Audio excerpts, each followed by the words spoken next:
Hello to all our listeners. For non-French speakers who do not know us, we are La Pierre de Tear, the French association dedicated to the Wheel of Time. Our association aims to bring together French-speaking fans of Robert Jordan's work, as well as those of Brandon Sanderson, who has taken over the writing the final Wheel of Time volumes, as well as fantasy in general. My name is Camille. I am responsible for the association's social media communications, and I will be with Cedric, the association's co founder. Since this is the first time we are speaking in English here, you can imagine that this is a very special podcast for us. We were lucky enough to chat with Andy Scrase, the VFX Supervisor for the Wheel of Time series. This exchange will be transcribed in English and in French on our website lapierdetear.fr and will also be translated into French in an upcoming podcast. But please, excuse our English. We are not very fluent. So you'll see our accent is very French and we may have made some mistakes. I won't keep you any longer. So enjoy listening. Today we welcome Andy Scrase, VFX Supervisor for the Wheel of Time series. Please, Andy, correct me if I say anything that's incorrect. Don't hesitate. All good so far. Okay, great. For those who don't know him, he's, so as I say, the VFX supervisor for the Wheel of Time series, and he's had a long career of almost 20 years in the VFX industry, and you have worked on a bunch of TV shows and movies, and in no particular order, most recently actually The Crown, where you were awarded the Outstanding Supporting Visual Effects award for the Visual Effects Society in 2021. You were also nominated at the Emmys for the same show. But you also worked on a bunch of fantasy series and movies like His Dark Materials, À la Croisée des Mondes for the French readers, multiple Harry Potter movies like Deathly Hallows and Fantastic Beasts, if I'm not mistaken, and also Miss Peregrine Home for Peculiar Children, but also things like Mission Impossible, Interstellar, and of course The Wheel of Time. Am I correct in that regard? You're correct, apart from Fantastic Beasts. I never worked on that one. No, I was kind of very true to working on just Harry Potter, but that was quite, when I look back at it, it's kind of quite special you got to work on that. I know they're making the TV show now, but to work on the original films is great just because of the buzz around it at the time. But saying I've worked in the industry for nearly 20 years kind of suddenly smacks me around the face and makes me feel a bit old. So thank you. It's the same for us already. When we realize that, it's been 20 years since 2005 already. But yeah. And you joined the Wheel of Time series starting at season 2, if I'm not mistaken, which saw drastic changes in the way that the One Power is designed and rendered on screen. So it was a very, very striking change for all those viewers. I'll give the mic to Camille with something to say first. Yeah. Well, first of all, I would like to thank you for sharing your work on social media. It was really interesting.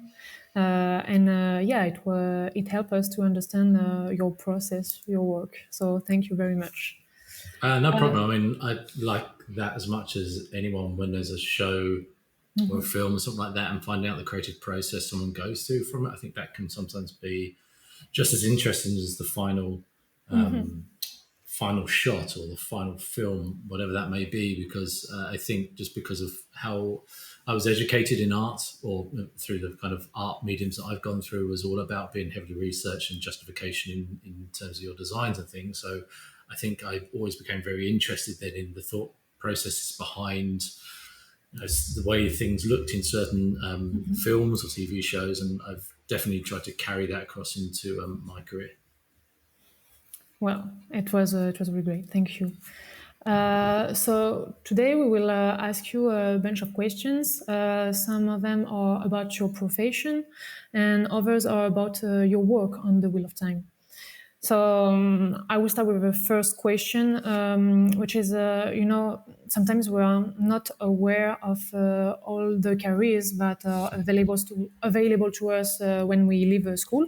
So I'm very keen to share with young and old the professional careers of people from different backgrounds.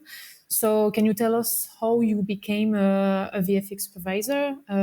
What are the steps in your career path? What drove you into this path? Is there studies or training to do?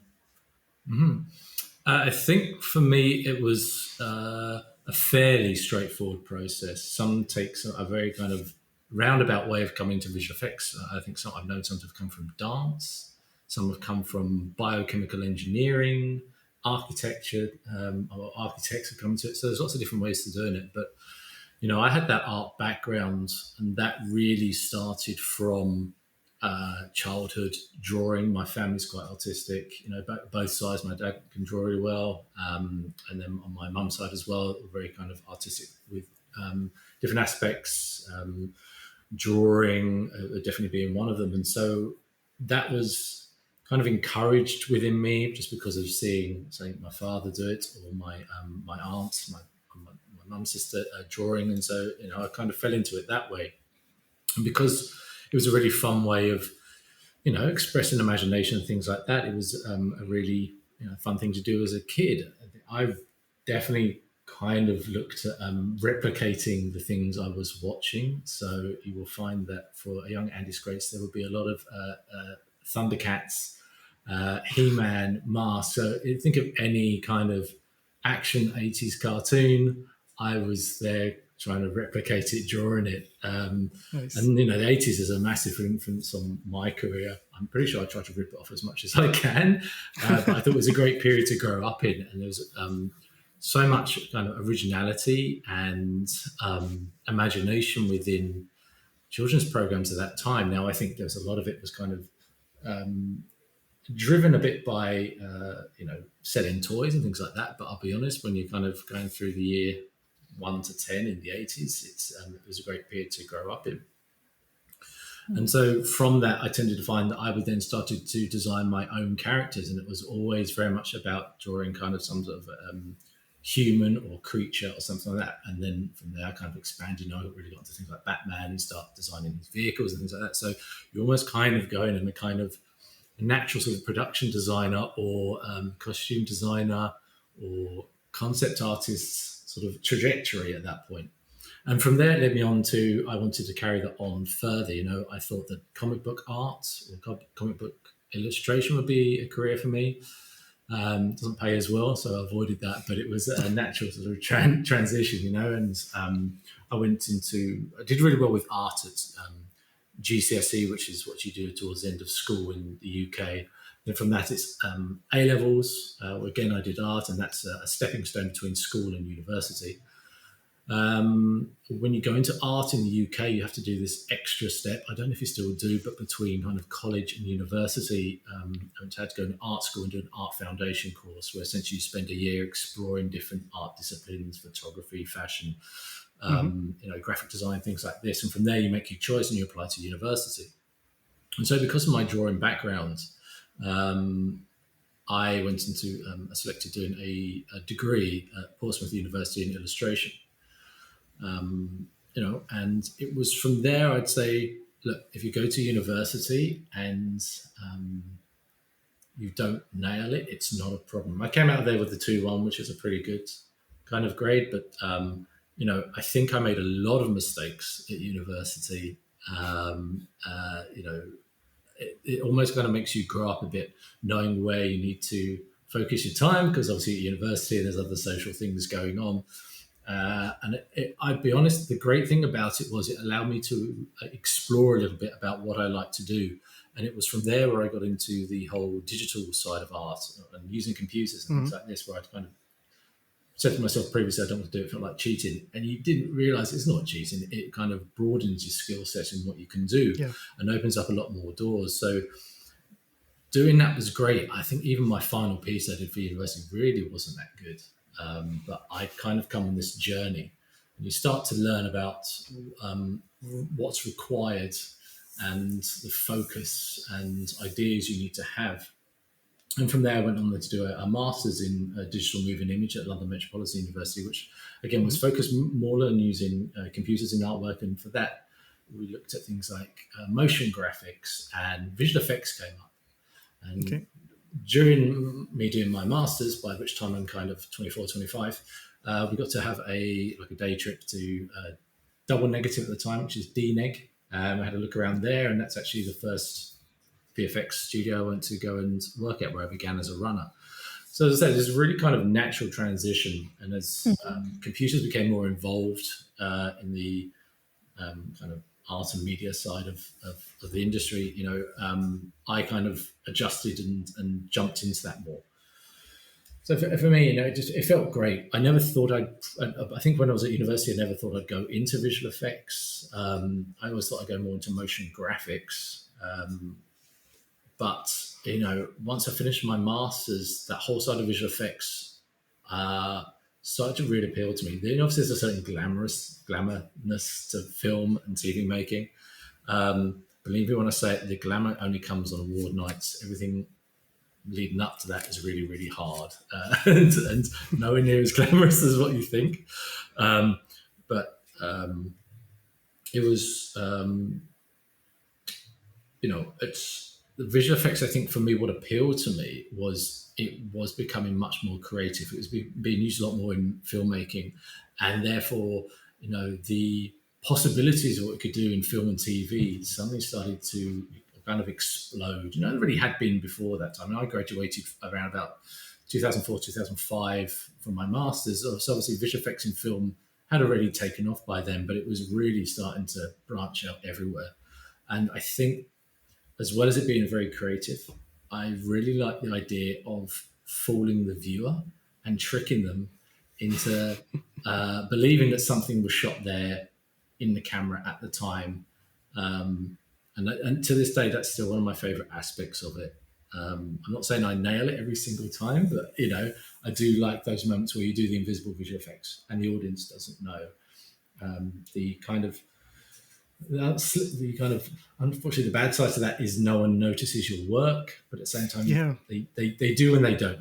There's always the saying that good visual effects are never kind of noticed by the audience, but that's also a great sign. So that's something I noticed when I was reviewing the work you shared on your social media, where we all see like when there's explosions or magic happening, we know those are special effects and we can recognize them and appreciate the quality of it. But for example, for The Crown, when I saw the work you've done adding crowd to a scene, things that if you don't pay attention specifically to that, you don't even recognize that, actually, those people don't exist. They were added afterwards. And it's not actually, the scene is like with 10 people and there's 100 or more on the final scene, and you don't know these are special effects unless you're shown that's the case. So that's the fooling part is very interesting, because I expected that most of your work can't even be seen by the average viewer as special effects. And I will just stop there. And this will be a kind of a pet hate for visual effects artists, is the differentiation between visual effects and special effects. Please enlighten me, please. If you ever say special effects to a visual effects person, their eye would tend to twitch a little bit. Okay, my bad. No, it's okay.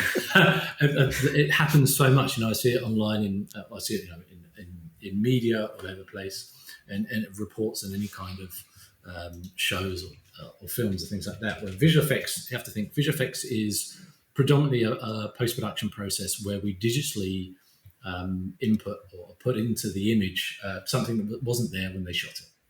Yes. This is obviously done through computers. Today we also have virtual production as well, and I've been very lucky to work in a big virtual production show on Netflix, 1899, where you're shooting against a giant volume, giant screen made up of lots of LED panels. Mm-hmm. So that's in-camera VFX. So your role kind of changes there, where you're trying to get final VFX shots on set in camera at the time. But as I say, traditionally, visual effects is a post-production process. We put everything in afterwards. Special effects, on the other hand, yes, and maybe special effects people get annoyed by this as well. Special effects people are the ones who do things. They're on set, so they do like the practical ones, like explosions and smoke and rain and things like this. That's special effects. And then obviously, as I said, visual effects is kind of more of a digital doesn't really exist area. Yeah. So this is So I was completely in the wrong here. This is the distinction that I never knew. I was raised with, like everything is called special effects. If they're not, if they're not practical effects, they're just special effects. And I guess also in French, there's maybe even less of a distinction in the vernacular language. I didn't know that visual effects was something very separate at this point, but it was. So you are specifically post-production work. Correct. In what you do. Okay. Yeah. It is, yeah. But I mean, one important thing to remember about visual effects is if it's a post-production process, it doesn't come it's not just a discipline that is involved just at the end of the filmmaking process.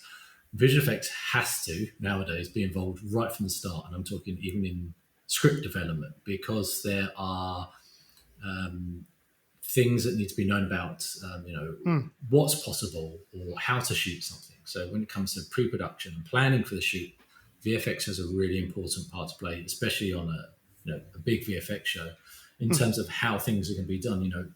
It's important to maybe even establish designs at that point, because when it comes to the shoot, you might want some sort of interactive light to sell a visual effect. In Wheel of Time, we had channeling. Yes. Most of the time we didn't have interactive light because it was quite a subtle lighting, and we could add that in the post-production process. But there are bigger moments. In season 3, we had Avienda with her 1-power IL spears. Now, those are flaming heads of fire. So you have to have a reflection on her, yes. We did. So on set, what we had were essentially kind of these orange lights on the end of the spears. I think you can see online, I've posted a breakdown of it, done really well by Framestore, that we then paint out those bulbs on the ends and replace them with the digital fire spears. But that's a really good example of how that effect got sold and worked so successfully, because of that interactive light.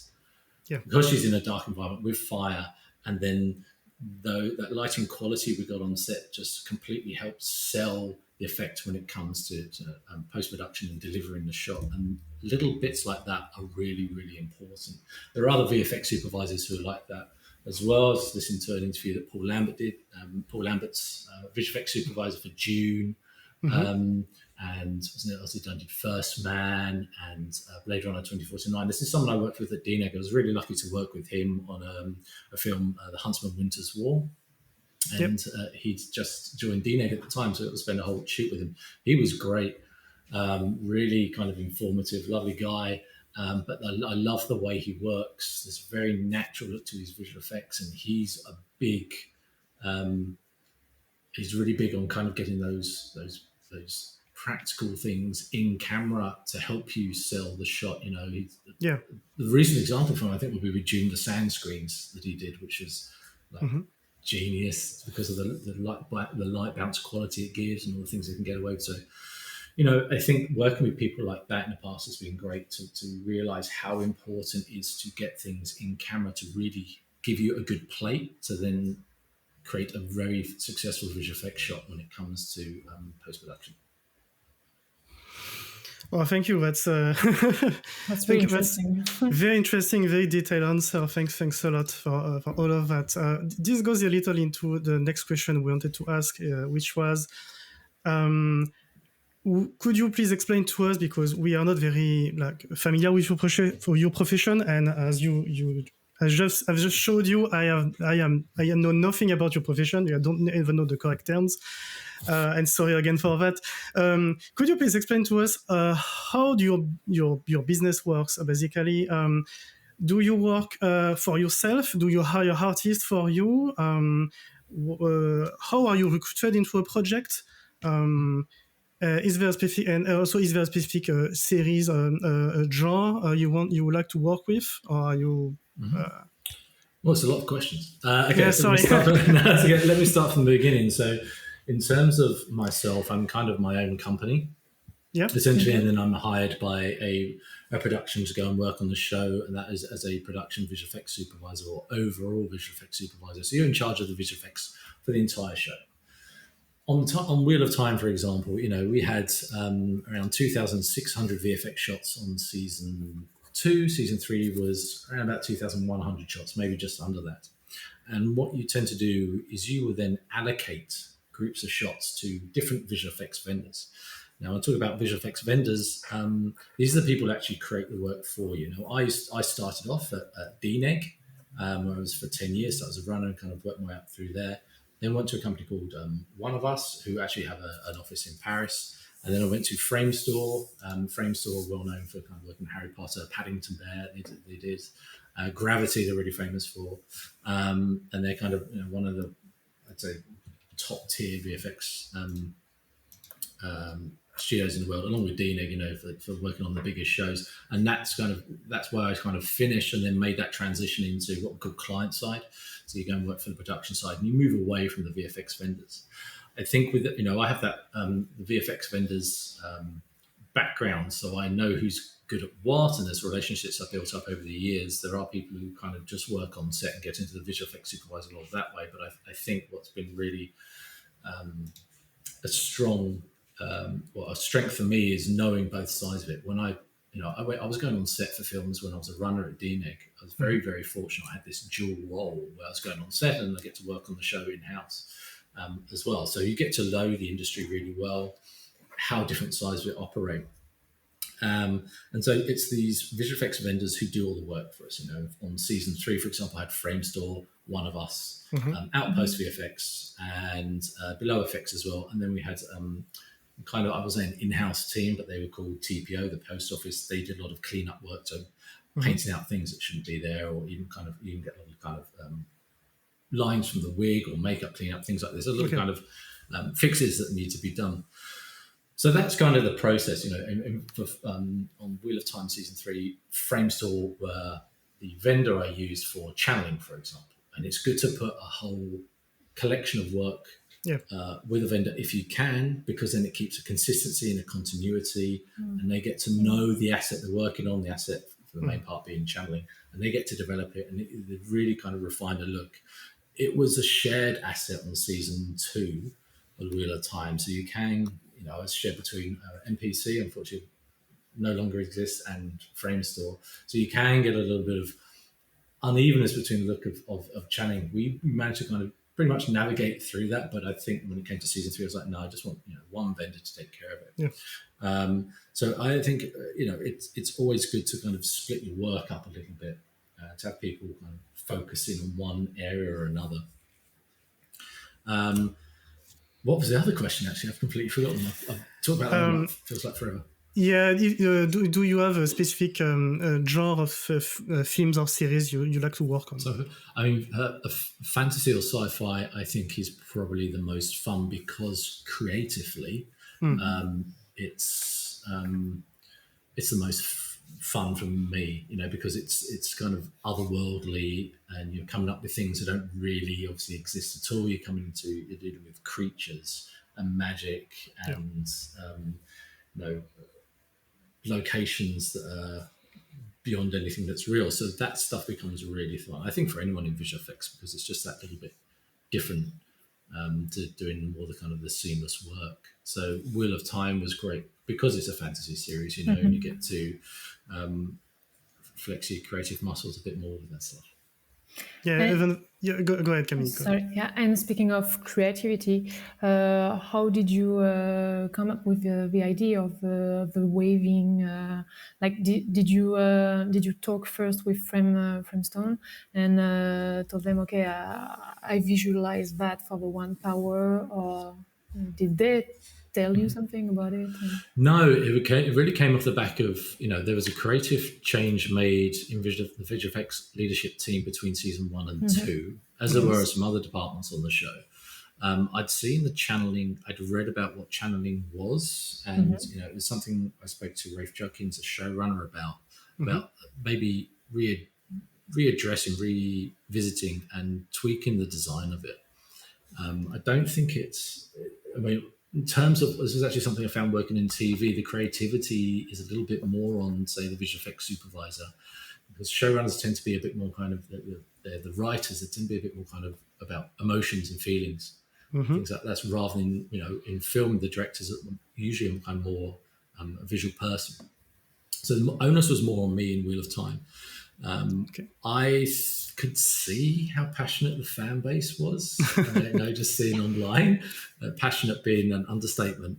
And I think that, once I'd understood the material and the magic system of channeling, there was a certain expectation there I felt was important to me. It spoke, these kind of textile type terminology with channeling, threads of one power, weaving, and all of this. So that I was looking into, and for me, it always needed to be a light emissive energy that was coming out. Yeah. And I don't think I made it any secret. I was trying to find out, hey, what could channeling be if I was to kind of redesign it? And that's when I came across light painting, which the ones I saw had a real thready quality to them, and I immediately, I think it was I'm pretty sure it was a train ride I was doing between Berlin and Hamburg at the time, where I came across stuff, and that was a light bulb moment going off of, well, that's channeling straight immediately when I saw the images. And because of the introduction of color, because it was this glowing energy, because I could have this movement going around someone with it. So I think I've advertised that pretty well, that light painting was the big reference for me for channeling in the show. And from there I just took it on. I was very I stuck to the books quite clearly with the colors that we use. Again, I noticed that was the comment that was coming up from the audience, was that they really wanted to see the colors, and it's a really important part of that. Yeah, this was very important. Yeah, and it helps to sell the magic system in a way. It helps you know what different elemental parts of the one power used to create a certain one power event. So I definitely leaned into that. And then the kind of finishing touch with that was introducing a kind of secondary layer to the threads of one power that represented the elemental power that's being used. By that I mean, for fire channeling, with these little fiery embers that came off. For water channeling, we have these kind of little water spray droplets coming off. Dust. For earth, it was dust. Air had a little very subtle kind of air distortion going around it to kind of warp the image. Yeah. And spirit, actually, we just kept kind of clean. Though we had, it's almost like a prism kind of colouring to it in season 3, where we just developed a little further. So as I say, the fan base's influence on the work I did was pretty strong. This is working in film and TV business, and you really want kind of your work to appeal to audiences, was my outlook on that. So because of the audience expectation, I didn't want to go something that was completely abstract, maybe from what everyone thought when they read it. I wanted to create something that, this is what I imagine people might think of when they think of channeling, because it's using the descriptions of Robert Jordan. And so that was, again, very deliberate for me, something that was pretty true to the descriptions that happened in the novels themselves. Yeah, in my humble opinion, I think you really nailed what it felt to read what the one power looked like. Not only the colors, but as you said, all the effects, the way it comes from the ground or from the air, all the variation in how it's used and how it moves, depending if it's what type of power, who handles it, if it's the true power, for example, with Lanfear at the end, all those differences, and so you really saw the complexity of it and all the logic that's behind. And as a reader, when you saw the scene, you could understand what type of weave was used just by looking at the visuals themselves. So to me, it's really an outstanding work that you've done on this. I'm glad you liked it. Thanks. Made it worthwhile. Yes. Yeah, it did. Clearly, it did. We had one question actually. So when we saw how good there were those weaves, we were interested. Did you actually read whole of the whole of the Wheel of Time, or just a few books, or what's your knowledge on that series? I went all the way up to Shadow Rising, so I was kind of keeping up with the show. Obviously, I have a certain amount of spoilers because I have to read it. read ahead in a way, or find out a kind of synopsis behind some of the other books and knowing. Yeah, things like the true power don't appear in later books, so yeah. Exactly, yeah. So we had our book expert on the show as well, who we talked to about these things. I really wasn't worried about finding these things out, But as I say, the books are kind of I say for me, because of knowing the audience, the books are important to refer to, and that was always my starting point for anything I was doing, my creation. And in all honesty, Rafe pushed that with me a lot. What does the book say about it? He wanted me to pursue that too. I think there were times where I took a bit of creative license. Technically, I think the way the corruption, and I will say corruption instead of taint because that's how we've always commented in the show, the corruption within the Mao channeling, and then the look of the true power. Technically, I think the look of those is really supposed to be the other way around. I think the corruption within Mao channeling is supposed to be a bit more oil slicky, which we did in season 2. Yes. But I decided, it doesn't quite feel right. I wanted something to feel almost like it was a virus. It's one of those where it would be very difficult to adapt, because technically the taint, as it's read in the books, is some kind of a layer that's between you and the one power, and you have to read through it to then channel the one power to you. And it's explained only in the minds of the people who are channeling in the books, and visually in the TV show, I don't think it would be very easy to show that distinction. And it's better to see the power waves coming from the environment, as you shown. It's better that way, and show those waves tainted with this effect, this black effects is way better to show the taint, I think. Yeah, I like the idea that just kind of made it feel dirty. It was like a black soot was coming in. Yeah, it was working, corrupting, and like I said, I always try to refer to it as a virus that was spreading and taking over the channeling. The idea was that it kind of built as long as the male channeler channeled. In our case, it's always Rand in the show. The more the corruption starts to take over and almost sort of drowns out the light of mystic qualities of the threads of one power. But the true power, now I think if I remember correctly, the true power is almost kind of pure blackness. There is a name for pure blackness, which I completely forget for now. And it's almost kind of sucks life away. But I wanted something that felt a bit more icky. I would say icky. I don't know how I don't know how I translate into French, but something that felt sinister and like it's from a horror movie. That was definitely something Rafe wanted for the true power. Something that felt like it's out of a horror movie. If you see in season 2, spoilers, anyone if hasn't seen the show, we had that moment with a certain dark friend who heals themselves, and true power does appear at that moment, and it comes up out through the floorboards again, meaning to the horror suggestions that do exist within the Wheel of Time, and we wanted to translate that across into true power. And then when we get into season 3, true power makes more of a appearance, especially towards the end of season 3, and that's where it does take on these much more kind of kind of sinister look to it. So the horror aspect was such a big component that we wanted to lean into. I did see it compared, I think, to Venom a little bit from Spider-Man. It's going to happen sometimes, but I thought our stuff had this kind of wild uncontrollability to it, which I think looked really good. Yeah, that was a very good job. Both were very distinct, and the true power usage affects you in the books, but not in the same way as the madness does with the taint, the siding taint. So it was a very interesting effect, and also the eyes effect on Lanfear when she self heals in season 2. That is pretty exactly. So it's pretty true to the book. So the black flecks that appear in the whites of the eyes, and so I like the idea of them kind of being pulled towards the iris, like if you've ever seen a metal filaments and you put a magnet over them, they get kind of pulled in. That was kind of my thought process behind that, and I really like the idea of kind of these black flecks being sort of sucked in towards the eyes or pulled in by force. It's a really cool look, actually. I really liked it. Only clear once you were close up, but I thought it paid off when we did do that. Well, you had such great ideas. That's Yeah, that's pretty cool to talk about it. I was wondering, do you have a scene or scenes that you're particularly proud of, or did you have some biggest challenges in your work during the filming of The Wheel of Time?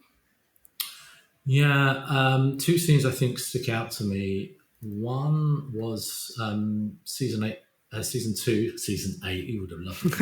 Yeah, we love that. Yeah. Spoilers are. I know something that you guys don't. Episode 8, season 2. We had Moraine on the beach. She starts channeling, kind of. I think probably the most amount of channeling we'd seen ever in the show at that point. That I thought was a good marker of establishing where channeling was by the end of season 2. I thought it was quite startling comparison about how much more kind of spectacular it looked.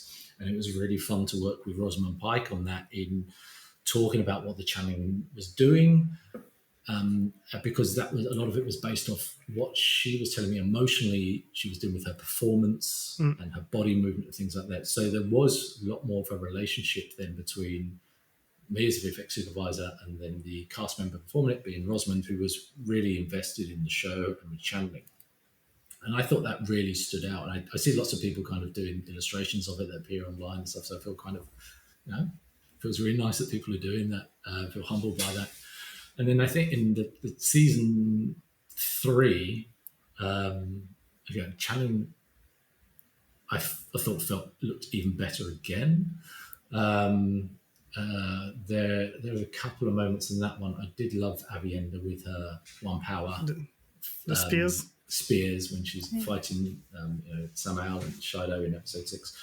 But same episode 6, at the end of that, Rand has a moment where he reaches for the one power and he tries to essentially bring Alcira, the Idol girl, back to life. And that was great. Again, relates to a moment in Shadow Rising, I think, which happens in the Stone of Tear when he collapses a roof and there's a girl killed. Yes. So read that in the books. I just really like the way that turned out. These threads, all these different threads of the different powers coming in, channeling into Alcira, and the corruption mixing into it, and seeing Rand lost within it. Again, we had a great performance to play off there with Yosha Stradowski, who plays Rand. In both instances that I'm talking about here, I've got a great performance to play off. Really important, to sell the effect. So two contrasting moments there. One kind of really kind of powerful and awe-inspiring, and one's kind of sinister, quite somber end to it, and dark. Both of those sort of stand out to me. I really liked how both those turned out. But speaking of this scene with Alcira, we heard that Josha just improvised this scene. It's not a problem for you, improvisation from the actors? Because I think you have the script too, so you know what will happen. And if some actors just improvise. No, it's not a problem. In fact, you generally know what's going on. And as with any, I think, as I've kind of learned over the years, the certain directors talk about it. I've been really, really lucky to work on Christopher Nolan shows. And if you ever hear him speak about it, it's about putting kind of trust in your actor or actress. And I think by this point in the show, you've got Rosamund, you've got Yosha, who know their roles so well. You just kind of, you almost kind of, you like that unpredictability about what you're going to get, but you've got a certain trust that they're going to deliver something that's a great performance that you can play off of. Okay.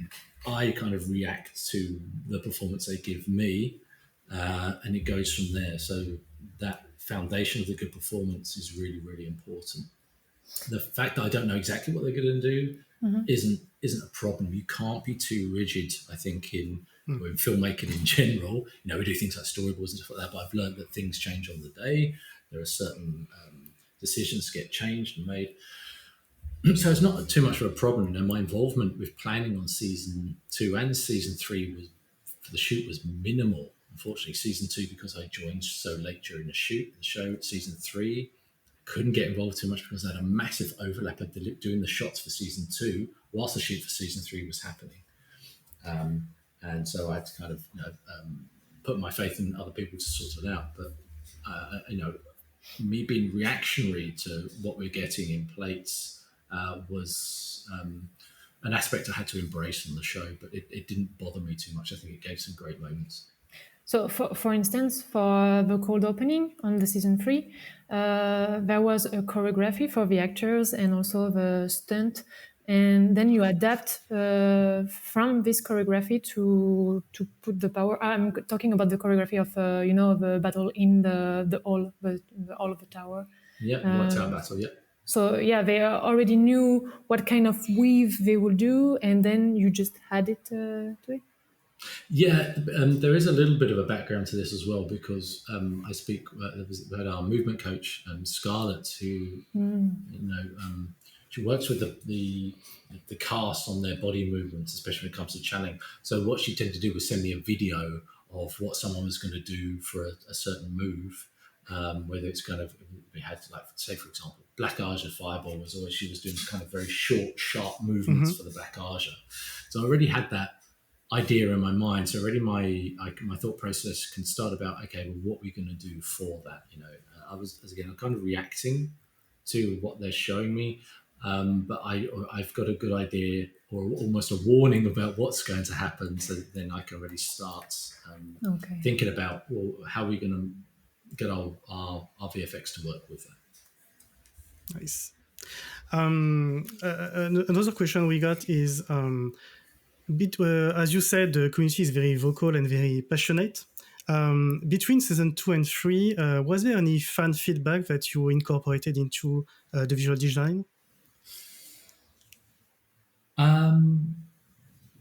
I can't remember off the top of my head now. There was such a blurring of that time between season 2 and season 3 that I didn't really have time to take it all on board. I actually think it's fan feedback. I think I paid a little bit more attention to after season 3. Just being busy, you could only focus on the work at the time. It was more to do with kind of my own feedback in my mind about what I wanted. I'd see stuff in season 2 and you go, well, I've got season 3 coming up here. And I think with any kind of sequel or season progression, if you have a certain amount of artistic license to improve things and make them look better. If you can look at the first Harry Potter film, look at the last Harry Potter film, sure, how things look, as there's an evolution that happens there. And I think audiences allow for that. They don't necessarily reject it. And so we always look to evolve, say, the channeling. When I'm talking about channeling, there's obviously lots of other aspects of the show, but when I looked at the channeling, I kind of wanted to we had things like these accents, these brighter points that went through the channeling and really helped convey the idea of movement. And I wanted sort of less of the really small ones, more the larger ones. And I liked it when we had almost kind of a breakup of transparency along the threads of One Power as well. So these are things that we pushed more into season 3. And then there was one other aspect, and that was, when I've read the books, there is a weaving of threads that happens, and there's also flows of threads. So I always thought, okay, it sounds like there's 2 different ways you can create a One Power event. It's using flows or it's by weaving threads together. And I thought, okay, well, I can use that. And I like the idea there was some scope for maneuverability there on the way you did it. So you will notice there are certain things that they do where threads weave together into a certain pattern. Definitely the Black Aja Fireballs did it. When Alana is creating her kind of her fog to enshroud the White Cloak campaign, I think in season 5, again, that's very much a plaited weave she does there. There's other moments where I use flows of One Power. Rand especially is a big kind of flows of One Power person rather than anything intricate in terms of weaves. So that was, I think, sort of the evolution I was doing. I love the way that the threads were looking in season 2. I wanted to see how we could use it a bit more, apply it more to what happens in the books in season 3. And that was where I introduced more about a specific weave design appearing for certain things. Okay, thank you. All right. And I wanted to know also, so you work on the FX, but do you also work on the colorimetry? Because we can see the difference on the video YouTube you posted. When we can see your work, we can also see that the color of the image is different. Do you work on something else? Well, we have essentially our kind of on-set grade, which is worked out by the DOPs, directors of photography, and their DITs on set, and that's carried across then to us in post-production. At the end of that post-production process, once done visual effects, it goes into what we call the grade, and you have the colorist, and that's a person who gives this kind of the color, called, I think, color timing when you're doing it with film. I'm only used to digital nowadays, so they take it into a suite, sit in a suite, and they play around and push around the colors, the contrast, put kind of little subtle windows to brighten areas to bring your attention to it. Things like this. As I say, I think it's quite interesting to show in the breakdown reels I've done the grading that we work on, and then once it goes into grade, how that changes. It tends to be made a bit more contrasty, a bit more punchy, as a rule of thumb, when things go into the grade, and that can have a very dramatic effect on things like channeling, which is a light emissive object. So we have to be very careful with that. So there are certain steps along the process where I want to see, okay, this is how channeling looks now. How's it going to look in the grade? And sometimes you have to reverse engineer stuff and make adjustments to your shots to then roll them back into the grade, because it's going to come out a certain way. All right. Well, let's end this interview on a fun note, if you want. If you could slip into any character from the Wheel of Time, you said it. You said sleep. Sleep, sorry. Yeah. If I could sleep with any character in Wheel of Time, this conversation's gone to places I never knew. Sorry. So, if you could slip into any character of the Wheel of Time, who would you be? I don't know. It probably someone like Matt's probably quite an interesting. Probably not. I would say he's not my favourite character, but there's something interesting about Matt because of his ability with luck. Yes. And I think that's quite a cool sort of gift to have, that the luck being on your side with certain things. So I think maybe slipping into his character would be kind of fun to see how certain scenarios play out. I think it have to probably be Matt. Yeah, Matt is the main character of the series, but he doesn't know it. Yeah. He's the best. Yeah. He doesn't want to be. Yeah, he's one of my favorite characters, actually. You have to keep reading the books. He's really, really great. Yeah, I think he's really popular with a lot of the readers. I love the way that Donal played him in season 2 and season 3. I thought he kind of captured him really, really, really well. Yeah, he did an amazing job indeed.